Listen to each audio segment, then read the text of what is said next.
All right, one take wonder. I'm going to read to you guys a little excerpt from this book. Matt Taibbi does a phenomenal job. This entire book should be required reading. I'm going to keep bringing it up over and over again because I think, especially with this YouTube channel, the things that I like to talk about, it just is such a succinct way of explaining the concepts that I talk about a lot. So bear with me here. I'm going to read you like 1.5, 2 pages. Stay with me. The notion that you're reading the truth and not consuming a product is the first deception of commercial media. It's the same with conservative or liberal brands. In both cases, the product is an attention grabber and a mental stimulant. The core commercial activity involves an ad stuck in front of an eyeball, though you may also pay a subscription or, less commonly, a newsstand charge. The involuntary surrender of your personal data may also be part of the consumer price. In all cases, however, you're paying something in exchange for the experience of reading an article or watching a report. All the commercial actors make money the more that you read or watch. The business, therefore, is geared towards keeping you glued to the screen. This leads to the second deception of the news business. Mind you, he talks about the first one in the previous pages, but stay with me here. You don't need to watch that much news. You'll never have the political power to do something about all the terrifying problems we wave at you. The human brain just isn't designed to take in a whole world's worth of disturbing news. Most of us have enough trouble with the more mundane problems of finding inner peace and securing happiness for our loved ones. We know this, but we keep winding you up anyway. In fact, the tension between the sheer quantity of horrifying news and your real-world impotence to do much about it is part of our consumer strategy. We create the illusion that being informed is some kind of action in and of itself. So, to wash that guilt out, to eliminate the shame and discomfort you feel over doing nothing as the world goes mad, you keep tuning in.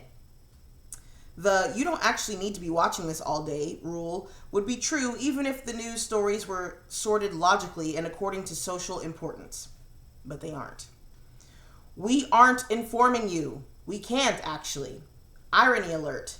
The most important news story in the world is the inability of the ordinary news consumer to actually understand the news. This is no dig against readers. The world has just grown so complex that the majority of serious issues are beyond the understanding of non-specialists. Take the economy. The average citizen has basic ideas about money. We shouldn't spend more than we have, people should pay their debts, and so on. But how many people know what a derivative is? We know. An interest rate swap? Maybe you know. An auction rate security. Just the process for issuing the public bond used to pay for the skating rink where your kids play is a morass so complex it took federal prosecutors nearly a decade to train themselves in the language of it when they tried and failed to do while busting bankers who rigged that game to steal money. Then he goes on and kind of describes a little bit about the Dodd-Frank Financial Reform Act of 2011 to 2010 to 2011, and the 2008 crash in context. So follow me here. So talk about horrors. Not only is the structure of the modern economy inaccessible to ordinary consumers, it can be inaccessible to the people setting public policy. Often it's beyond the CEOs in relevant industries. AIG sank in part because its executives did not understand its own financial products. That is true. There are similar complexity issues in almost every field, from energy to medicine to pollution to science to nuclear weapons maintenance. If we in the press were being honest with audiences, we would tell them, the world is so complex you cannot ever possibly hope to be truly informed. We can tell you a few broad strokes, but that's about it. Or if we were truly acting out of concern, we would make educating audiences about the basics of complex fields urgent priorities. But we could never make that stuff sell. So we find other material. Rather than try to get you up to speed about complex problems, we build up characters and storylines using soap opera techniques. We sell identity. Okay? So, sorry for that little choppy mess. I'm like reading over all of my annotations and sub notes and all of that. But what I want you to understand, and the topic of this conversation today is don't believe the hype. Okay? You're like, Hunter, what are you talking about? This week alone, I I lost count, but we had at least like 50,000 layoffs across different sectors. And each of those headlines came through and hit the tape, and everybody's talking about, oh my goodness, it's the same, three companies are just pushing the money around and around, and there's a huge bubble. Yeah, nobody can deny that it's a massive bubble, and it's just people making promises that sound good that can beef up share prices. However, do not fall for the okie doke. There are people right now who are, maybe they're listening, maybe they're not. Maybe they're, in their bunker eating canned food that they bought during 2020 when the pandemic hit, and they were saying, this is the big one, this is the big one, this is the big one. I need you to not listen and fall for the, the bears, the fear, the, oh my God, the sky is falling. Is it possible that the market could absolutely, tank and everything could just go to hell in a handbasket? Yes. I want you to understand, every year that you're investing, your entire investing career, everybody's going to say that this is the year that it happens. Everybody's going to say that it's this month, it's this rate cut, it's this, it's this, it's this. And they're going to give you 1,000,001 reasons to deviate from your game plan. However, hear me out. Have there been times in American history where the market has traded sideways? Absolutely. Like, you might have lost a decade of your life, right? Maybe you were investing all through the late 60s and into the 70s, and you didn't see the returns, not even remotely like what we see right now, right? However, and you could even say in 2008, somebody bought at the top of 2008. What do you say to them? And I say the following. If you are not over leveraged and your game plan consists of every single time that you're being paid, putting money into something that is scarce, finite, right? That cannot be, duplicated. Once it's yours, and you are becoming a larger and larger part of the ownership class, these are not the kinds of problems that you have to worry about. Anytime that you see a massive decline in price, that's giving you an opportunity to double your dose. Those same people who bought at the top of 2008, right? Just to using a totally different asset than the asset that I told you guys every single time that I'm buying, right? Real estate or stocks, it doesn't really matter. Those people that bought at the top, if they're still holding today and they stuck to their game plan, right? They stuck to their guns from 2008 all the way up until now, right? We're talking, 15 years in the future? Those people are more wealthy than they could have ever imagined. Wildly wealthy. Like, we're talking millions upon millions of dollars, right? Goes for real estate, that goes for stocks. And as we start growing our portfolios, right, and we start, like, really, this isn't something that you consider until you start hitting the multiple six figures. I say you don't even start looking at it until you hit about 500 grand, bare minimum. But you can borrow against that money. You know what I'm saying? And your life becomes much easier. But until then, we keep our head down. We don't listen to the hype. Everybody's going to try to shake you out of your conviction. And if you can be shaken out of your conviction just off of a couple of headlines hitting the tape, or even just like, we're watching right now. I tell you all the time that the business cycle is kind of like ebbs and flows. It waves, right? There's times when we're, peaking, we're booming. You think, oh my God, this is incredible. The world is never going to be like it used to be. And then all of a sudden things start to stall and we start coming down into a lull, right? And then all of a sudden from the lulls when nobody believes that things could ever be better, that's typically when it was the most opportune time for you to be able to get in to ride the wave back to the upside. This is going to continually happen, and you have to learn how to become comfortable with listening to other people's opinions and taking them with a grain of salt. Because more often than not, especially when you're watching, the news, right? This is why I started us off with an excerpt from Hate Inc. Because this is through the context of typically social issues is what the majority of this book is about. But it's still relevant when it comes to economic issues, right? Or financial issues, because you shouldn't at least go to the news as a source of truth whenever you're, going into the market. You need to come in with a thesis that's based off of pure fact, and you need to have a game plan for everything, any scenario that happens. If the market dumps down 80%, was there a fundamental change that is a permanent fundamental change in the underlying that you're purchasing? For me and what I'm buying, if I saw an 80% drawdown, I'm probably the happiest person in the market. I don't tweet about it. I don't, go out and blast a whole bunch of stuff about it.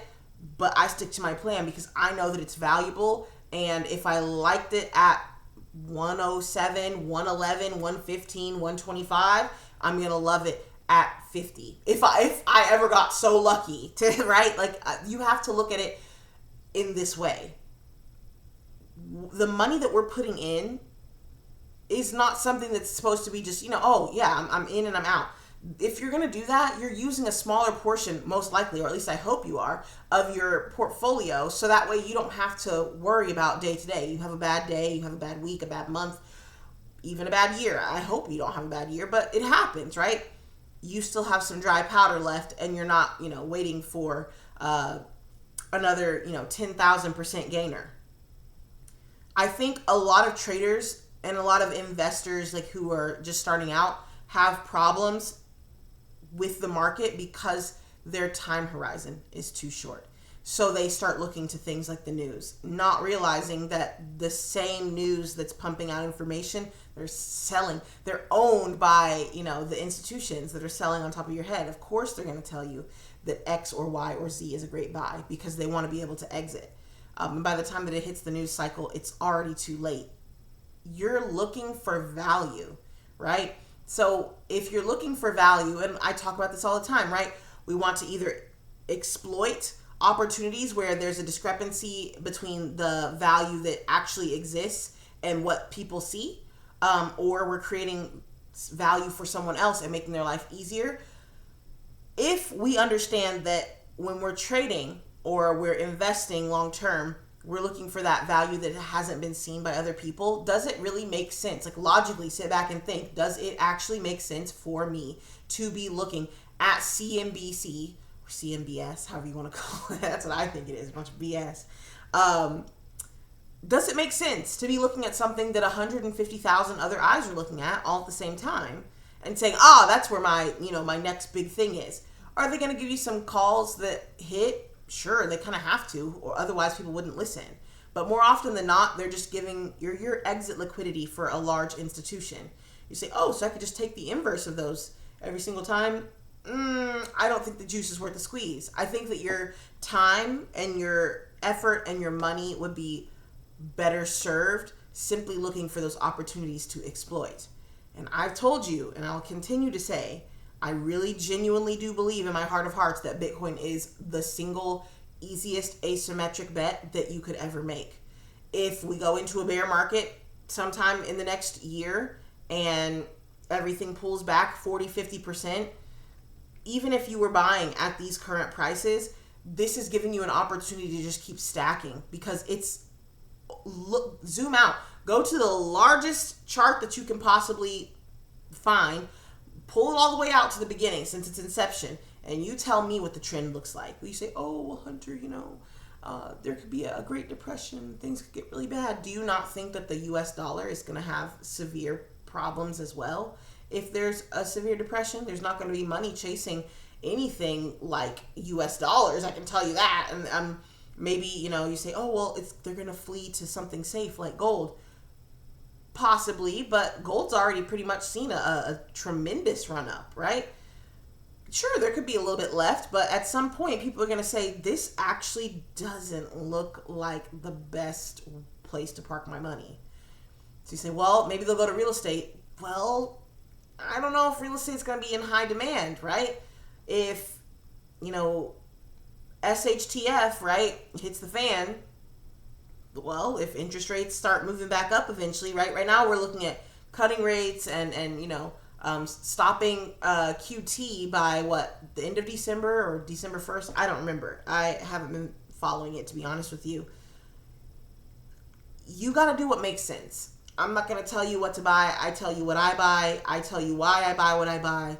But logically, the way that I see it, the barrier to entry is extraordinarily and extremely low. Anybody can get in.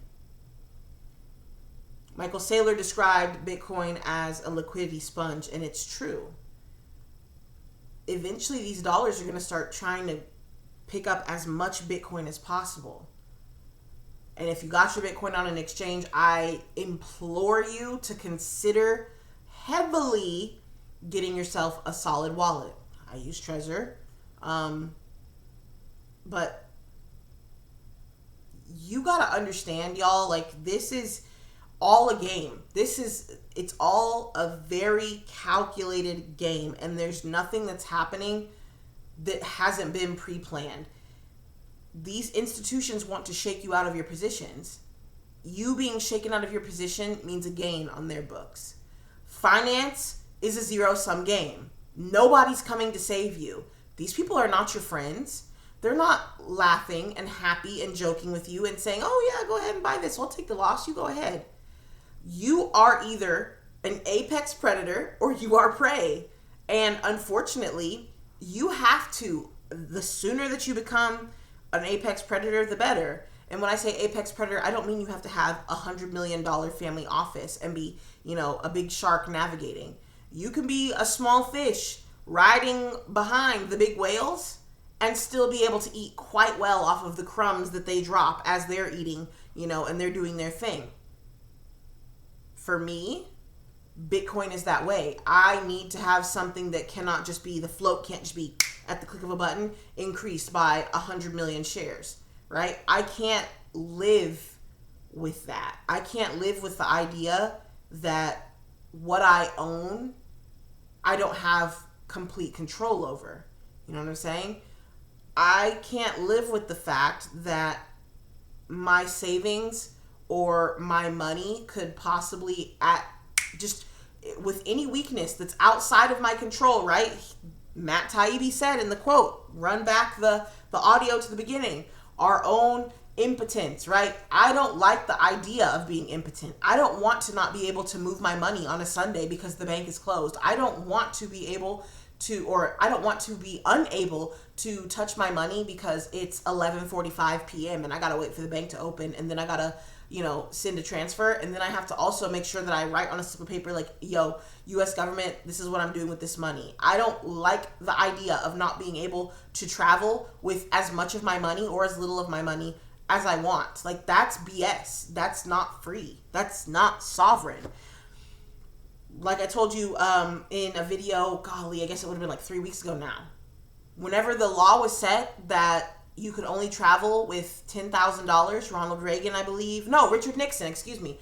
Richard Nixon was in charge at the time, and he said you can only travel with 10,000 US dollars. That translates to the modern day, right now, today, to a little over $50,000.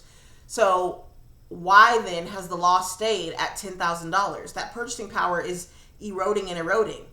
By the time that your grandkids watch this video, that $10,000 is going to be like less than a month's rent somewhere. I guarantee you, especially if we keep printing in the same way that we printed over the last 5 years. I would be willing to bet my stack on that. It's only gonna get worse. And that's not like to be a doomer, right? Please don't think that I'm sitting here trying to also, fearmonger. This is actually, it's exactly the opposite.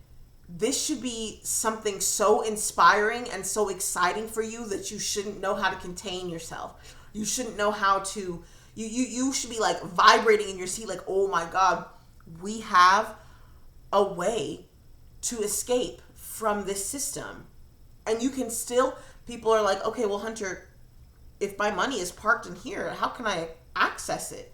It's just as simple as if you had it in a bank account somewhere else. You're just transferring your money off of an exchange and into a wallet, and you can transfer it from your wallet to an exchange. It's simple. It's simple.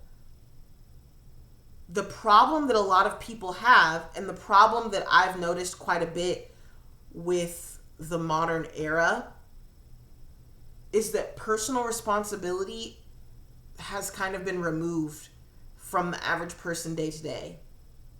We've made life so convenient, and we've separated the person from, the conflict or like friction, I should say, in day-to-day life, that whenever an opportunity to be free arises, but it means that there's going to be more friction, people would rather just nah, I'm going to stick with what I know, what's easy, what's simple. I can tell you with abject certainty, the avoidance of discomfort is going to be your downfall. You have to take personal responsibility. Nobody else. A lack of decision is a decision, okay? So you saying, oh, you know what? I can wait on this whole Bitcoin thing. I need to see more people get into it. I need to see X or Y or Z. By the time that happens, just know that your window to not only have more money, right? Because your purchasing power was preserved for longer, so therefore it was stronger purchasing power. That's gone. Number 2, right? You own less. People are buying it up. Whether or not you decide that you personally want to have some, that does not have any hindrance on the big fish who are buying. And I'm not just talking about the institutions. I'm talking about governments. I'm talking about massive family offices, right? And trusts and small businesses and individuals, your neighbors, the people down the road, the people that you love, the people that you hate, right? Everybody's stacking. You being too afraid to put in money, that's the most frustrating thing. I will sometimes host events and I talk to people about Bitcoin on Wednesdays, and there are people who say, I have a little bit of money, but I'm just so scared because I'm broke. And I'm like, well, dude, if you're already broke, wouldn't it make sense to stash it away in something where you could potentially build up over time? And if it grows and it really does 10x, don't you think that even you putting in your $100 a month for that 4 years, right? Don't you think that your, what is that? 4 years, 2, 4, 6, 8, $4,800 going 10x, right? Like, what could you do with 40 bands? You know what I'm saying? It is beyond comprehension. And I think people being so set in their ways and not being willing to adapt to the way that the world is becoming is going to be one of the biggest deciders of wealth disparity. Like, there are just going to be winners and there's going to be witnesses. And it's so difficult. I know that there's some of you guys who are watching this who are trying, you're like, oh, I know, Hunter. I'm locked in. I've been trying to tell my family for X amount of years. But there's just a problem that we're seeing in the modern era. And I think it's the same gripe that people have with AI. Like, oh, people aren't thinking. There's going to be people who don't, right? People probably said the same thing with the calculator and with the internet. It's going to make people dumb. And yeah, people are dumb. There's people that really don't know what's going on. But there's also people who use it as a tool. And I'm hoping that if you're listening to this video, if you're watching this video, if you've subscribed to the channel and you know the kind of stuff that I talk about, you're the kind of person that's going to use this to your advantage. It doesn't matter how little money you're putting in. Yes, I still believe that you should, if you know how to trade options, you should be trading options. That way you have a little bit of extra cash flow coming in and you can start feeding your portfolio with money that comes from outside of just your labor, right? Your 9 to 5, your dirty hand labor. I talk about that all the time. But I also do believe that it's fundamental, it's paramount to keep what you catch. You know what I'm saying? You're going fishing, you throw that lure out there, you catch a fish, you put it in your bucket, right? We got to make sure that we're catching a little bit extra, right? We catch 2 fish instead of 1. We eat 1, we stash the other one, we freeze it, stash it for a rainy day. That is the biggest help for any small time investor who's like, yo, I don't know how to read financial statements. I don't know anything about the market. I just want to be able to have my money, set it down, and let it compound. Allow for deflationary currency to do what it does so you can go and do what you do best and contribute to this world in the best way you can. I am putting my money into Bitcoin. Every single week, I'm trying to throw $1,000 more in there, $1,000 more in there, $1,000 more in there, and any other money that I can come across. If I can, make something move, make something shake. I got a little a little bit of work I got up my sleeve, boom, I'm gonna do it. Throw that into Bitcoin. Like, guys, I cannot begin to stress to you how important it's going to be over our lifetime. I'm Gen Z. I'm 28. By the time that I'm 58, this whole entire economic scheme is going to look completely different. Think about what the world looked like when you were 8 years old, right? You could go to a vending machine and $1 could get you a couple or a few items out of it. Nowadays, you can't even walk up to a vending machine and put $1 in without it being like, you got to insert more money, bro. You got to insert more money, bro. The dollar's not becoming more valuable, okay? It's becoming more abundant, which is it's a double-edged sword, right? There's more dollars out in circulation now than ever. You can get yours. You can have more money than you could ever dream of, but you have to figure out what it is that you do best in this world, what it is that you can do faster, more efficiently, more creatively, whatever it is. Find a way to specialize in something and then give it to the world. Put a price tag on it and give it to the world, because that is the only, and when I say the only, I genuinely do mean the only way you are going to escape from, people call it the matrix, people call it the rat race, people call it a million different things, but everybody knows the feeling. Okay, so I don't want to talk in circles at you guys for hours and hours on end, but understand, when you're watching TV, when you're watching the media, when you're, consuming the news, unless it's the raw data, and even then, people could argue that the books are being cooked. You're my kind of person if you believe that, but at the same time, you can't do anything about that, right? Look at the numbers, take them in for what they are, but when you're investing, have a game plan and know what it is that invalidates your thesis. Have a game plan and know that emotions are not enough to stop you from what you're doing. This is so much bigger than how you feel. And if you are really committed, then that means that you're willing to say, yeah, I saw a drawdown of 30% on this long-term holding, but my time horizon is 20 years. My time horizon is 40 years. Expand that horizon in more ways than one, man. Holy moly, expand that horizon in more ways than one. But stop putting yourself on a deadline and then being upset that you're losing money. You can be right, but in options especially, you have to be right in a certain window. When it comes to things like Bitcoin, there's sometimes you'll buy and it'll be at near the top of the bull market and you'll have to endure all the way through that drawdown of the bear market, but just keep sticking to your plan. If you were dollar cost averaging in VOO, guess what?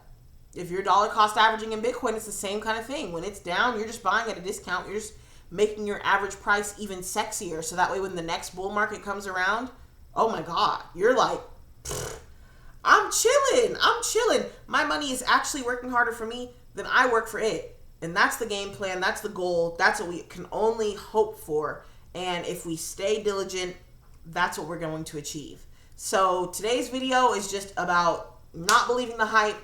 Sometimes things are just kind of, the bad news is going to keep piling in.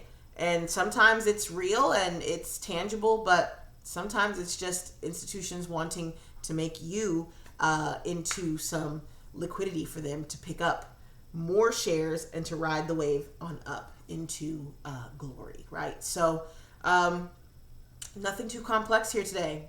30 minutes and we're out the door.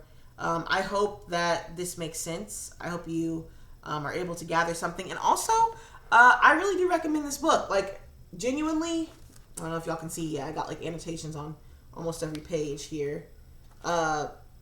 Genuinely, I hope that you, buy the book, read the book, annotate the book, talk about the book with your friends and family. Like, this world is really complex and it's hard to navigate, but we're going to make it. All right. So with that, I'm in and out, quick and easy. I hope you have a fantastic time wherever, whenever, however you are. Hope you're doing well. And until tomorrow, peace.